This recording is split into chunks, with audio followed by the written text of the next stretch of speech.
अधिकार हामी सबैको सरोकार ठुला साना मानिस र सृष्टि समस्तैको सरोकार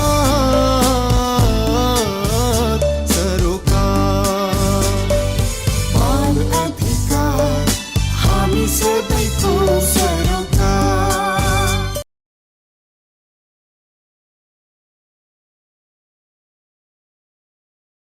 नमस्कार, कार्यक्रम बाल सरोकारको आजको अङ्कमा यहाँलाई हार्दिक स्वागत गर्छु। आज हामी फेरि एकपटक लकडाउनको अवस्थामा छौँ र अहिले बालबालिकाहरू फेरि एकपटक घरमै थुनिएर बस्न बाध्य भएका छन्।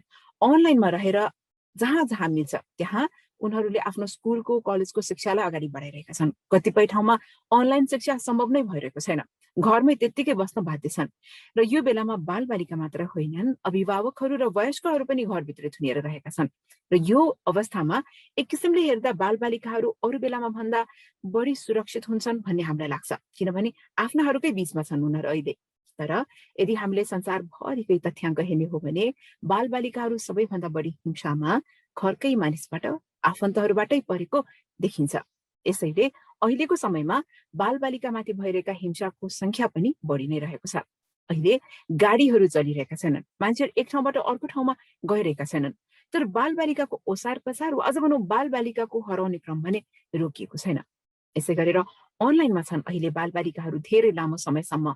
अनलाइनमा पढ्न लेख्न उनीहरू बसिरहेकै बेलामा उनीहरू अरू किसिमका क्रियाकलापहरूमा, जसमा उनीहरूले आफै पनि विभिन्न खाले हिंसामा पर्न सक्ने वा आफू अरूबाट पीडित हुन सक्ने र आफै पनि पीडक भएर अरूलाई दुःख दिन सक्ने अवस्थामा उनीहरू हुन सक्छन्, पुगेको हुन सक्छन्। यही भएर आजको कार्यक्रममा हामी हाम्रो नजिकै रहेको यो मकवानपुरमा अहिले बालबालिकाको अवस्था कस्तो छ त, कोभिड-19 को संक्रमणको जुन यो महामारी अहिले चारैतिर फैलिरहेको छ, यो बेलामा बालबालिकाहरू कसरी बसिरहेका छन्, बालबालिकाको सुरक्षाका लागि बाल हेल्पलाइन 1098 ले के गर्न सकेको छ, यो बारेमा कुरा गर्छौँ। र सँगसँगै हामी बाँके जान्छौँ र बाँकेमा बाल हेल्पलाइन 1098 ले बालबालिकाको सुरक्षाका लागि, बालबालिकाको संरक्षणमा कसरी काम गरिरहेको छ यस बारेमा जान्छौँ। सबैभन्दा पहिले हामी लाग्दैछौँ मकवानपुरतर्फ। मकवानपुरको बाल हेल्पलाइन 1098 का संयोजक झविन्द्र गेवालीसँग सबैभन्दा पहिले हामी आजको अङ्कमा कुराकानी गर्दैछौँ। यहाँलाई हामी कार्यक्रममा स्वागत गर्छौँ। हजुर, धन्यवाद सर। अनि यो हामीले संक्रमितहरूकै कुरा गर्दा अहिले मकवानपुरमा बालबालिकाको संक्रमणको अवस्था चाहिँ कस्तो छ त, के यस बारेमा थाहा हुन सकेको छ?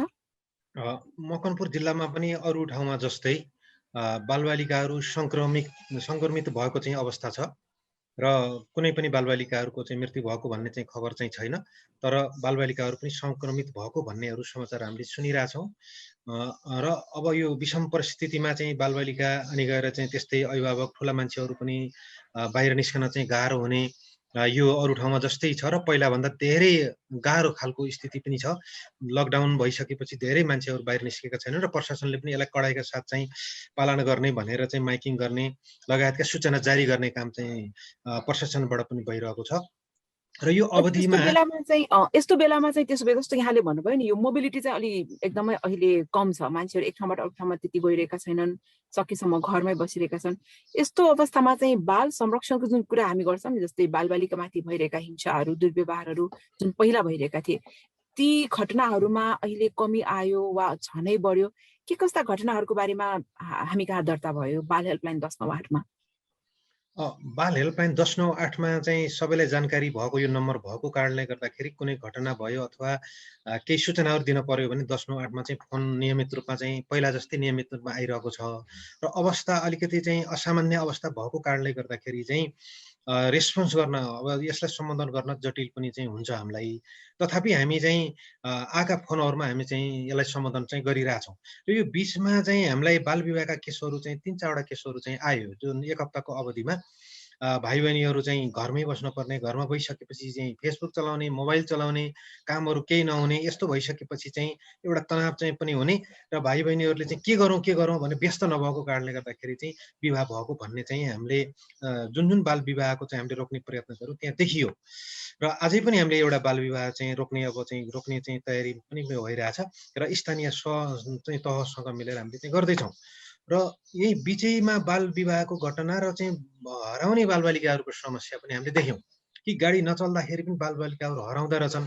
यो कसरी हुँदो रहेछ भनेर हामीले हेर्दाखेरि चाहिँ अभिभावकहरू गाउँतिर भयो भने काम त कतै न कतै भइरहेको छ, कन्स्ट्रक्सनका कामहरू त चलिरहेको छ सानातिनो भए पनि। घरमा कोही नभइसकेपछि घर छोडेर चाहिँ बजारतिर हिँडेर पनि जाने र त्यतैतिर चाहिँ बेपत्ता हुने खालको चाहिँ त्यस्तो खालको हुँदो रहेछ। जो ज्यालादारी काम गर्नुहुन्छ उहाँहरूको बालबच्चाहरूमा एउटा समस्या त्यो देखिरहेछौँ हामीले। भने अर्को समस्या चाहिँ के देखिएको छ भने घरमा बसिरहँदाखेरि हामीले पहिलाको लकडाउनमा पनि हामीले रेकर्ड गरेका थियौँ, परिवारमा एउटा हिंसा हुने, बालबच्चाहरू घर बसिसकेपछि परिवारमा व्यवस्थापन गर्न गाह्रो हुने, परिवारले पनि त्यसलाई चाहिँ सम्झाउन बुझाउन नसक्ने कारणले गर्दाखेरि चाहिँ एउटा तनाव परिवारमा हुन्छ भन्ने हामीले देख्यौँ। र त्यसपछि अर्को चाहिँ हामीले चाहिँ के देख्यौँ भने चाहिँ यो अब एक हप्ता भयो धेरै काममा जान पनि नसकेको, बाहिर निस्कन पनि नसकेको र एउटा डरलाग्दो स्थिति पनि भएको कारणले गर्दाखेरि चाहिँ अलिकति चाहिँ खानामा चाहिँ समस्या भयो भन्ने कलहरू पनि हामीले चाहिँ बाल हेल्पलाइनमा चाहिँ आयो र केही हामीले चाहिँ त्यसमा चाहिँ सम्बोधन गर्ने काम चाहिँ हामीले गरिरहेछौँ।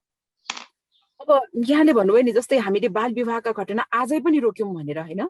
अब कहीँनिर बाल विवाह भयो, अब हेल्पलाइन प्रहरी सबै गरेर रोक्ने। पहिला हामीले यसरी बाल विवाह रोकेका घटनाहरूको बारेमा सुन्थ्यौँ, तर अहिले जस्तो हामी सकेसम्म बाहिर नजाउँ, हामी घरमै बसौँ, धेरै मान्छेसँग घुलमिल नगरौँ भनिरहेका छौँ।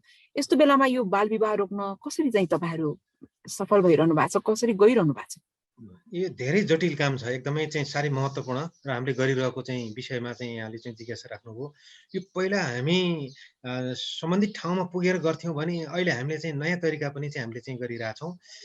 जहाँ बाल विवाह छ त्यहाँ हामीले चाहिँ विभिन्न ठाउँबाट नम्बरहरू लिइसकेपछि भाइ बहिनीहरूसँग, अभिभावकसँग, प्रहरीसँग, स्थानीय तहसँग हामी फोनबाटै पनि चाहिँ धेरै कुराहरू हामी फोनबाट चाहिँ गरिसकेपछि भाइ बहिनीहरू चाहिँ उहाँहरूलाई अहिले सकेसम्म बाल हेल्पलाइनमा ल्याउनु पर्यो भने चाहिँ पिसिआर नगरिकन हामीले बाल हेल्पलाइनमा ल्याउने गरेका छैन र कति केसहरू नल्याइकन पनि फोनबाट पनि काउन्सिलिङ गर्न सक्ने अवस्था भएको भएर हामीले चाहिँ यसलाई चाहिँ अनलाइनबाट, फोनबाट, मेसेन्जरबाट कसरी सम्भव हुन्छ भन्ने हिसाबले हामीले अहिले काम गरिरहेछौँ। कि तथापि त्यहाँ गइसकेपछि मान्छेहरू धेरै जम्मा हुने यस्तो खालको पनि देखियो। त्यसो भएर हामीले फोनबाट चाहिँ अनलाइनबाट चाहिँ अहिले हामी काम गरिरहेछौँ र जानै पर्ने कन्डिसनमा चाहिँ अलिकति हामी चाहिँ मास्कको प्रयोग गरेर अलिकति डिस्टेन्स मेन्टेन गरेर हामीले चाहिँ गएर त्यहाँ चाहिँ काउन्सिलिङ गर्ने र त्यहाँबाट चाहिँ भाइ बहिनीहरूलाई चाहिँ ल्याउनु पर्ने भाइ बहिनीहरूलाई बाल हेल्पलाइनमा ल्याएर परामर्श गर्ने काम गरिरहेछौँ। जस्तो यहाँले भन्नुभयो बालबालिकाहरू हराइ चाहिँ रहेका रहेछन्, गाडी गुडिरहेको छैन, मान्छेहरू घरबाट बाहिर निस्किरहेका छैनन्, तर बालबालिका हराइरहेछन्। घरमा पनि जस्तै हिंसाका घटनाहरू त्यो यावतै रहेछ। यसरी समस्यामा बालबालिकाहरू चाहिँ अहिले पनि रहेछन्, तर कति कुराहरूमा चाहिँ जस्तो यो दुर्व्यवहार भएको, यौन हिंसा, यौनजन्य कुनै त्यसरी हिंसाहरू भएको खण्डमा चाहिँ अलिकति अरू समयमा पनि अप्ठ्यारै हुन्थ्यो, गाह्रै हुन्थ्यो। नयाँ किसिमले काम गर्न सिक्दै पनि जस्तो यहाँले भन्नुभयो कि यस्ता घटनाहरू पनि दर्ता भयो भनेर कसरी काम गर्न सकियो त? जस्तै बालबालिकामाथि घरभित्रै हिंसा भएको छ, बेवास्ता भएका छन् बालबालिकाहरू, व्यवस्थामा परेका छन्, कसरी यी विषयहरूमा चाहिँ यहाँले काम गर्नुभयो? अब यो चाहिँ हामीले चाहिँ स्थानीय तहसँग सम्पर्क गरेर गरिरहेछौँ, समन्वय गरेर गरिरहेछौँ र टोल विकास पनि भन्ने हुन्छ, टोल विकाससँग पनि समन्वय गरिरहेछौँ। बाल हेल्पलाइनमा जब चाहिँ सूचनाहरू चाहिँ आउँछ, सूचना आइसकेपछि हामीले समन्वय गर्छौँ। समन्वय गरेपछि हामी जानै पर्ने अवस्था सिर्जना छ भने त जान पनि पर्छ। हामी चाहिँ अब बाल हेल्पलाइन हो र हामी चाहिँ तयारी अवस्थामा पनि छौँ। जानै पर्ने अवस्था छ, आउनुहोस् भनेर स्थानीय तहले बोलायो र डिस्टेन्स मेन्टेन गरेर चाहिँ हामीले छलफल गर्नुपर्ने भएदेखि 2-4 जना 5-7 जना बिचमा रहेर पनि हामी छलफल गर्ने गरिया छ। नत्र भने उहाँहरूले नै हामीलाई सूचना गर्नु, हामीलाई जानकारी गर्नु, यो विषयमा भनिदिनुहोस् कसरी काउन्सिलिङ हुन्छ भन्ने उहाँहरूले चाहिँ अनुरोध गर्नुहुन्छ। हामी चाहिँ फोनबाटै अनि गएर चाहिँ अनलाइनबाटै जोडिएर चाहिँ उहाँहरूलाई चाहिँ काउन्सिलिङ गरेर एउटा एक किसिमको चाहिँ उहाँहरूले कुरा बुझ्ने तरिकाले नै हामीले चाहिँ काम गर्ने गरिरहेछौँ। अनलाइनहरूमा पनि हामीले यदि यो सामाजिक सञ्जालहरूमा हेऱ्यौँ भने यसको यतिजनाको मृत्यु भएको, यहाँ यसको मृत्यु भएको, यसको घरको यसको मृत्यु भएको, त्यस्ता कुराहरू धेरै देख्छौँ। सकारात्मक कुराहरू पनि छन्, तर नकारात्मक कुराहरूको पहुँचमा चाहिँ बालबालिका पुग्न सक्ने सम्भावना धेरै छ। त्यसले गर्दाखेरि मानसिक समस्या, मानसिक तनाव त्यो त एकदमै सम्भावना यसको पनि बलियो देखियो नि। यस्तो बेलामा के बाल हेल्पलाइनले एउटा पिएसए को कुरा त यहाँले गर्नुभयो, तर बाल हेल्पलाइन मकवानपुरले अरू केही यस्ता तरिकाहरूको बारेमा सोचेको छ जसले बालबालिकाहरूलाई चाहिँ यो समयमा आत्तिनु हुँदैन वा आत्तिनै पर्ने अवस्था होइन, आफूलाई सुरक्षित राख्नुपर्ने बेला हो यो, यसरी उनीहरूसम्म यी सन्देशहरू पुर्याउनका लागि के गर्न सकेको छ वा गर्ने योजनामा छ तपाईँहरू? केही छ यस बारेमा केही बताउन सक्नुहुन्छ? हामी चाहिँ सर्वप्रथम चाहिँ स्थानीय तह चाहिँ र बाल अधिकार समिति, बाल संरक्षण समितिहरू लगायतको चाहिँ समितिहरू हुन्छ।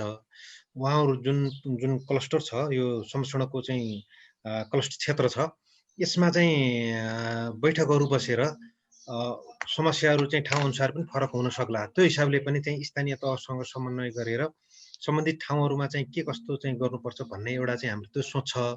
स्थानीय तहसँग नै चाहिँ हामीले चाहिँ मिलेर चाहिँ गर्नुपर्छ भन्ने छ। अर्को चाहिँ हामीलाई के लागिरहेछ भने एफएमबाट, विशेष गरेर एफएमबाट बालबालिकाको लागि चाहिँ यो जुन कोभिड चाहिँ 19 को सन्दर्भमा भ्रमहरू छन्, कति चाहिँ सूचनाहरू चाहिँ जुन समाचारहरू फेसबुक मेसेन्जर लगायतबाट आइरहने चाहिँ फेकहरू पनि छन्, कोही चाहिँ भएका पनि छन्, तर धेरै चाहिँ नेगेटिभ खालका चाहिँ सूचनाहरू बढी चाहिँ हेर्दाखेरि पनि चाहिँ समस्या हुन्छ। यसलाई कम हेर्ने गर्नुहोस् भन्ने हिसाबले पनि हामीले सोचि चाहिँ रहेछौँ, तर अब तयार चाहिँ भएको छैन। यसमा चाहिँ केही गर्नुपर्छ होला, बाल संरक्षणको हिसाबले चाहिँ सूचनाहरू केही नै पम्पलेटहरू केही न केही चाहिँ गर्नुपर्छ होला भन्ने लागेको छ। अब यसलाई पम्पलेटहरू बाँड्न पनि गाह्रो छ, यसलाई अलिकति चाहिँ हामीले इलेक्ट्रोनिकबाट नै गर्नुपर्छ होला सायद भन्ने हामीलाई लागिरहेछ। अब एउटा चाहिँ हामीलाई लागेको चाहिँ र हाम्रो सम्पर्कमा भएका बाल क्लबहरू, किशोरी समूहहरूसँग पनि हामी सरसल्लाह गर्छौँ। विभिन्न ठाउँका चाहिँ विभिन्न स्थानीय तहसँग जोडिएका नगर स्तरका, जिल्ला स्तरका जुन क्लबहरू छन्, उहाँहरूसँग हामी चाहिँ मेसेजहरू फलो गर्छौँ र उहाँहरूले आफ्नो चाहिँ गाउँपालिका अनि नगरपालिकामा पनि बाल क्लबको त्यो स्तरको चाहिँ एउटा क्लबहरू चाहिँ निर्माण गर्नुभएको छ। उहाँहरूले पनि चाहिँ त्यो मेसेन्जर मार्फतै उहाँहरूले पनि त्यो समाचारहरू चाहिँ रिले गर्नुहुन्छ। त्यस कारणले त्यो पनि एउटा सजिलो उपाय र बालबालिकाको माध्यमबाट पनि हामी चाहिँ पुग्न सकिन्छ होला भन्ने चाहिँ हामीलाई लागिरहेछ। र यो बेलामा अब बालबालिकाका समस्याहरूमा सम्बोधन गर्नका लागि हेल्पलाइनले उनीहरूलाई आवश्यक पर्ने बेलामा सहयोग गर्नका लागि भनेर अब नयाँ किसिमले काम गर्नुपर्छ, नयाँ सोच चाहिन्छ, नयाँ रणनीति चाहिन्छ भनेर केही तपाईँले यसरी सोच्नु भएको छ? केही त्यस्ता योजना? हामी चाहिँ सम्बन्धित गाउँपालिकासँगै समन्वय गरेर चाहिँ काम गर्ने भएको भएर पहिलो त चाहिँ हामी यो बाल अधिकार समितिहरूसँग उहाँहरूको चाहिँ त्यो आफ्नो ठाउँमा भएको समस्याहरू के छ भन्ने हिसाबले पहिलो काम गर्न जरुरी देखिरहेछौँ।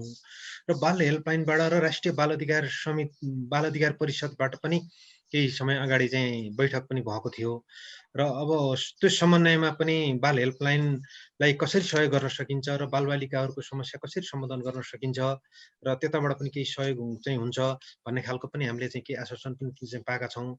र अब हामी बाल हेल्पलाइनबाटै बालबालिकाको लागि आवश्यक पर्यो भने चाहिँ खाद्यान्नहरू बाँड्न जरुरी हुन्छ, त्यस्ता कलहरू आयो भने भन्ने हामीलाई लागिरहेछ।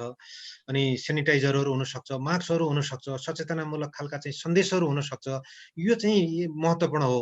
यो बेलामा चाहिँ अरूभन्दा पनि सबैभन्दा बढी महत्त्वपूर्ण हो भने अर्को चाहिँ महत्त्वपूर्ण भाइ बहिनीहरू स्कुल गएको अवस्था छैन र सबैले अनलाइनमा पढ्न पनि सक्नुहुन्न। बजारमा मात्रै अनलाइनको व्यवस्था छ भने गाउँमा चाहिँ अनलाइनको चाहिँ व्यवस्था छैन र जाँच आएको समय चाहिँ ठिक्क जाँच आएको समय थियो, जाँच पनि रोकिएको अवस्था भएर एक किसिमको तनाव चाहिँ भाइ बहिनीहरूलाई चाहिँ भइरहेछ। त्यस्तो बेलामा चाहिँ हामी डाटाबाट भए पनि भाइ बहिनीहरूसँग जोडिएर र त्यहाँका चाहिँ अगुवाहरूसँग बाल क्लब किशोरी समूहमा लागेका भाइ बहिनीहरूसँग जोडिएर हामी चाहिँ भाइ बहिनीहरूलाई चाहिँ कोभिडको बारेमा जानकारी गराउने यो खालको चाहिँ बनाउने हाम्रो एउटा सोच छ। र हेल्पलाइनले गर्ने त विशेष गरेर चाहिँ जुन हराएका बालबालिकाहरूको खोजी गर्ने, बाल विवाहसँग सम्बन्धित भयो, काहीँ चाहिँ अब परामर्श दिनुपर्ने अवस्था सिर्जना भयो र आपद विपद चाहिँ पर्दाखेरि चाहिँ हामीले चाहिँ जुन राहतको चाहिँ सामग्रीहरू वितरण गर्ने कुराहरू भयो, यी विषयलाई चाहिँ हामी चाहिँ प्राथमिकताका साथ राखेका छौँ। र चाहिँ फोन पनि हामी 24 घण्टा हामी बालबालिका अथवा कसैले पनि बालबालिकाको समाचार चाहिँ दिन चाहनुभयो भने पैसा नलाग्ने फोन 108मा चाहिँ फोन गर्नको लागि म यही मिडिया मार्फत पनि म हार्दिक अनुरोध पनि गर्न चाहन्छु। र बाल हेल्पलाइनको लागि चाहिँ हामी एकदमै परिस्थिति जस्तो भए पनि हामी चाहिँ एकदमै खटिएर लागिरहेको चाहिँ अवस्था चाहिँ छ। यहाँलाई धेरै धेरै धन्यवाद यो समय अनि जानकारीका लागि। हामी सबैको सरोकार। बालबालिकालाई पनि मानसिक स्वास्थ्यसँग सम्बन्धित समस्याहरू हुन सक्छन्। अरू रोगहरू जस्तै मानसिक स्वास्थ्य समस्याको पनि सजिलो उपचार हुन सक्छ। यदि समयमै उपचार गरिएन भने यसले बालबालिका तथा किशोर किशोरीको शारीरिक मानसिक मात्र नभई सामाजिक व्यवहारमा समेत असर पुर्याउँछ। यसैले बालबालिका विद्यालय जानु नमानेमा, धेरै चकचक गरेमा, उमेर अनुसार मानसिक विकास नभएमा, धेरै रिसाउने र झगडा गर्ने गरेमा, दैनिक कामहरूमा ध्यान नदिएमा, डराउने, आत्तिनी र बेहोस हुने भएमा तुरुन्तै मानसिक स्वास्थ्य परामर्शदाता वा बाल मनोचिकित्सकसँग सम्पर्क गर्नुहोस्। कान्ति बाल अस्पतालको बालबालिका तथा किशोर किशोरी मनोरोग विभागको पैसा नलाग्ने फोन 166001 1066 वा बाल हेल्पलाइनको 1098 मा सम्पर्क गर्नुहोस्। बालबालिकाको मानसिक स्वास्थ्यप्रति सचेत रहौ।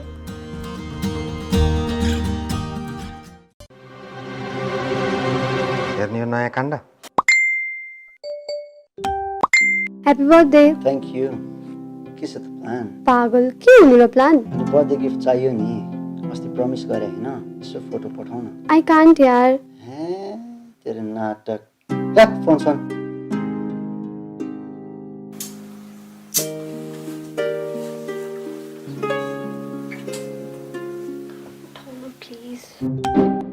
कडा छ त फोटो। केटाले सेयर हान्दिनु भयो।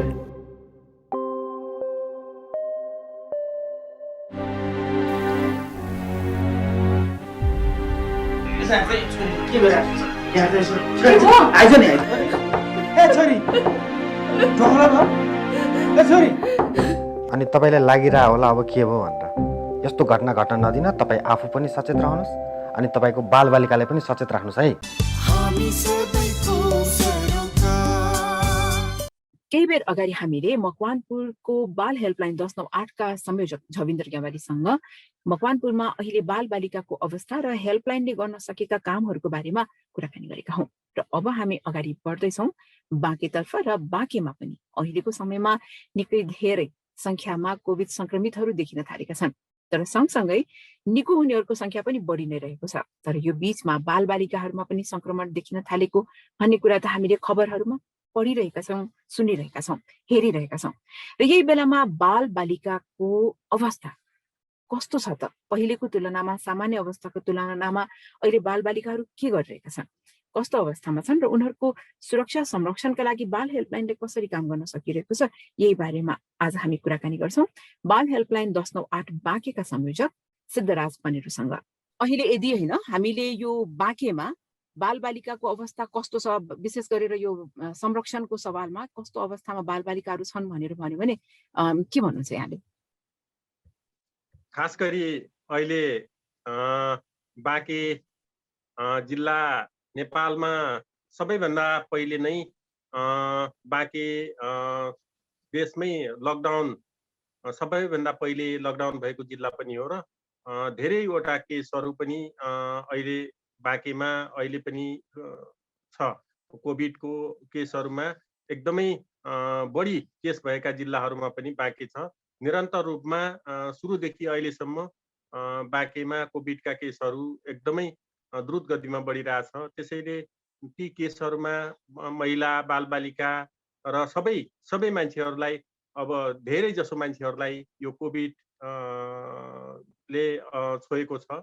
र खास गरी अब योमा यो घर परिवारका मान्छेहरूलाई कोभिड हुँदाखेरि ती भाइ बहिनीहरू जो घरमा बसिरहेछन् उनीहरूलाई पनि त्यो एकदमै तनाव हुने, समस्या हुने, अनि त्यस्तो किसिमका फोनहरू पनि आइरहेछन्। भनेपछि अब यो लकडाउनका कारणले अब एक ठाउँबाट अर्को ठाउँमा जानका लागि त लकडाउन छ, तर पनि त्यस्तो हराएका फेला परेका त्यस्ता बालबालिकाको संख्या त अलिकति कम छ। तर बाल विवाह हुने, लैङ्गिक हिंसाका घटनाहरूमा का केसहरू चाहिँ अहिले पनि आइरहेछन्। र विशेष त अहिले पनि यो लकडाउन के अरे यो कोभिड महामारीको मा बालबालिकाहरूका एकदमै जिज्ञासाहरू, एकदमै डराएर, एकदमै अब के हुन्छ होला, कस्तो हुन्छ होला, के भयो, अब टाउको दुखिरहेछ, यस्तो छ भनेर धेरै कुराहरू आइरहेछन्। र हामीले ती भाइ बहिनीहरूसँग कोभिड-19 को बारेमा अलिकति जनस्वास्थ्य महाशाखाले जो किसिमको सर्कुलर जारी गरेका छ त्यो मापदण्डको बारेमा पनि हामी छलफल गर्छौँ, उहाँहरूसँग कुराकानी गर्छौँ। टेलिफोनमा 1098 मा उहाँहरूले फोन गर्दाखेरि हामीले उहाँहरूसँग र अनि त्यसपछि योमा हामीले पटक पटक हात धुने, सरसफाइमा ध्यान दिने, 2 मिटरको दूरी कायम गर्ने, बाहिर निस्किनै पर्यो भने मास्क लाउने, देखि लिएर जो स्वास्थ्यका मापदण्डहरू छन् त्यसको बारेमा पनि हामीले जानकारी दिने गरेका छौँ। अब अहिले त फेरि कस्तो भन्दाखेरि नि भनेपछि यहाँ आफै पनि अहिले आइसोलेसनमा बसिरहनु भएको छ हैन, र बाँकी जिल्लाकै कुरा गर्दाखेरि पनि अहिले पहिलेको तुलनामा अलिक बढेकै छ संख्या यो पोजिटिभ हुनेहरूको पनि हैन।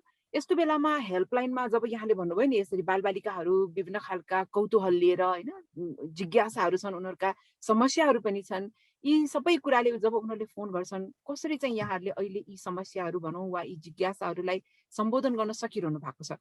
हेल्पलाइन त हामीले त्यो अगाडि पछाडि जसरी चलाइरहन्थ्यौँ हामीले त्यही हिसाबले हामीले 24 घण्टा हामीले अब हटलाइन सेवा भएको हुनाले हामीले हेल्पलाइन सञ्चालन गरिरहेछौँ र आफै पनि हामी यो कोभिड-19 ले हामीलाई पनि अब अछुतो राखेन। हामी पनि अब यो आइसोलेसनमा बसिरहेछौँ र कोभिडसँग अब झन्नै हामीले त्यो कोभिडलाई परास्त गर्दै हामी अलिकति अगाडि बढिसकेका छौँ। जे होस् कोभिडलाई जित्ने क्रममै छौँ।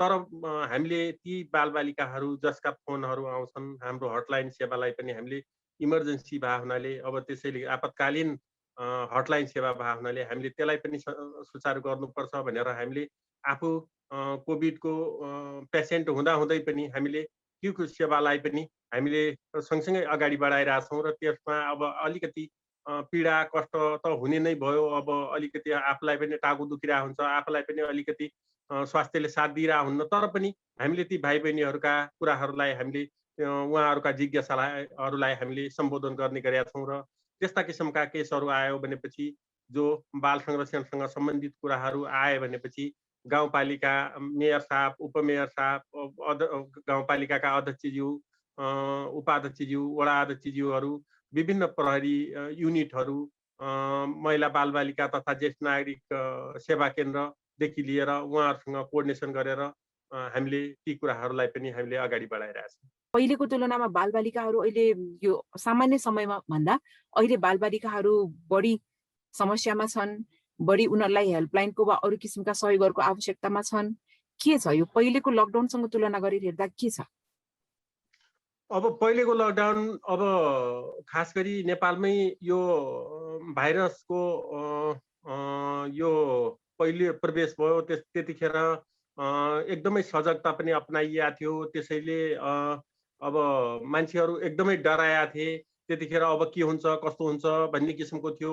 र अब यो दोस्रो लकडाउनमा चाहिँ कस्तो भयो भन्दाखेरि पहिलेको अनुभव त भयो नै, र दोस्रोमा मृत्यु दरदेखि लिएर मान्छेहरूलाई अलिकति बढी च्याप्ने, बढी समस्या बनाउने र पहिले अब थोरै कोभिडका 19 को थोरै केसहरू थिए भनेपछि अहिले धेरै केसहरू छन्। एकैचोटि धेरै केसहरू हुँदाखेरि मान्छेहरू आत्तिने, घरमै पनि एउटै कोठा छ अथवा कोही भाडामा बसिरहेछन्, कोही अब त्यस्तो छ।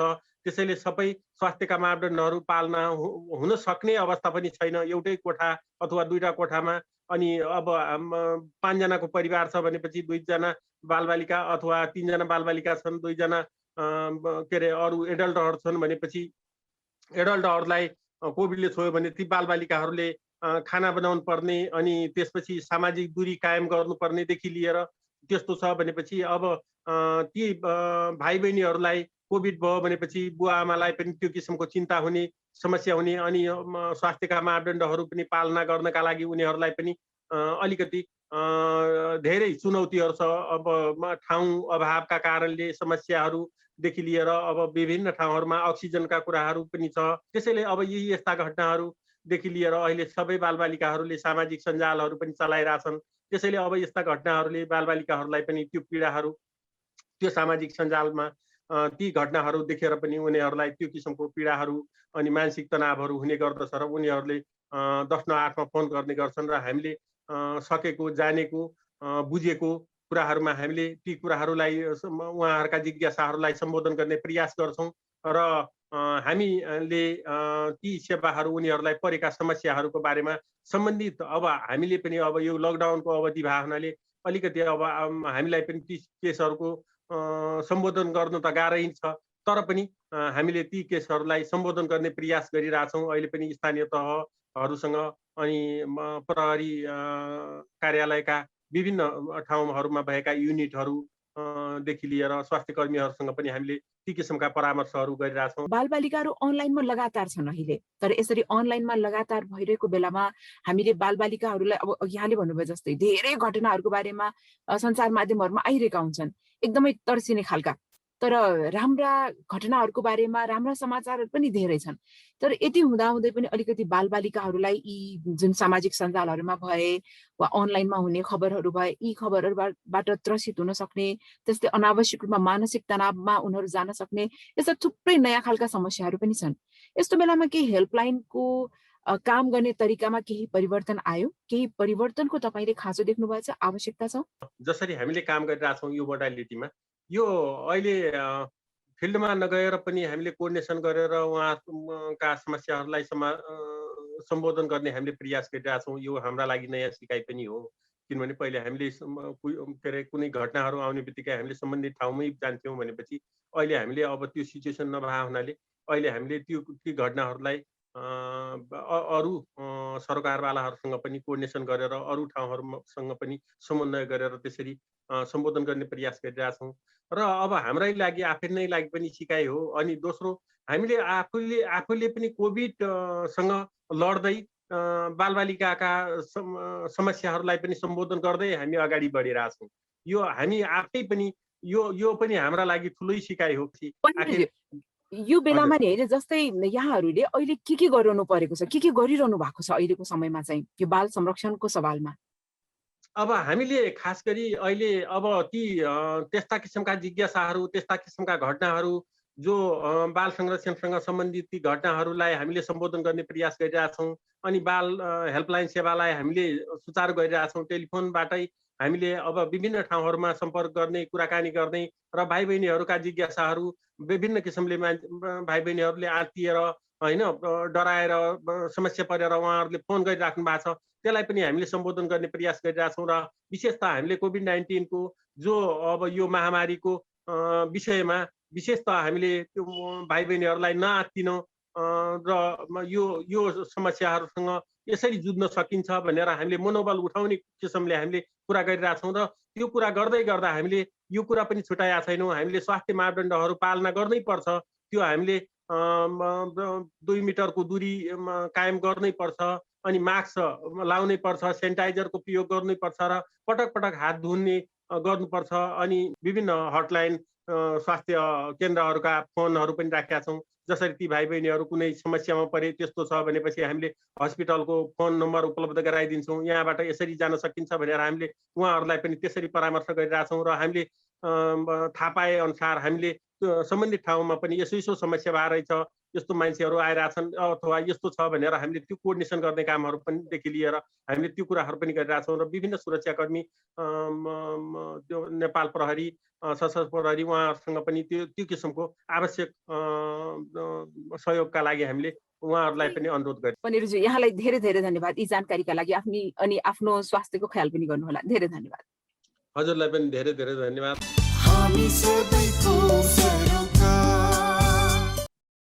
यो सँगै आजलाई हामी कार्यक्रम बाल सरोकारको आजको अङ्कको अन्त्यमा आएका छौँ।